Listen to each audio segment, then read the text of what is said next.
ஆட்சி இழந்து விடுவோமோ என்று திமுக அஞ்சுகிற அளவுக்கு திரள்கிறார்களா என்பது என் கேள்வி.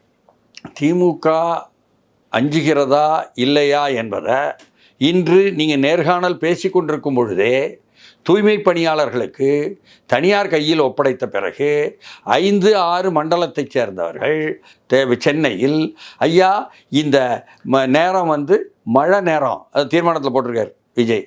என்ன மழை நேரம் எச்சரிக்கையாக வேலையெல்லாம் பாருங்கள், என்ன ஸ்டாம் வாட்டர் ட்ரைனேஜ் எல்லாம் ஒழுங்காக பண்ணுங்கள்லாம் எழுதியிருக்காரு. என்ன பண்ண முடியாது, பூரா போய் எல்லா இடமும் குழி தோண்டி போட்டுட்டோம், எல்லாம் வீணாக போச்சு, எல்லா இடமும் தண்ணி நிற்குது, இல்லை பள்ளமாக இருக்குது, வாகனத்தில் சாலையில் போக முடியல, எந்த வாகனத்தில் போனாலும் பள்ளங்கள் தான் போக வேண்டியிருக்கு. என்ன குறிப்பாக முதலமைச்சருடைய தொகுதியிலே கூட என்பதெல்லாம் நடைமுறை விஷயம்.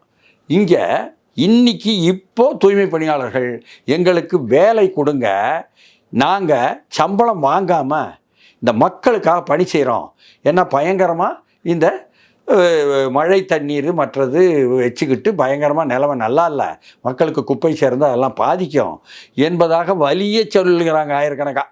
அப்படி உள்ளவர்களெல்லாம் நீ வேலைக்கு வரேன், எனக்கு சம்பளம் வேண்டாம் சொல்கிறவங்களே பிடிச்சி போடுறேன்.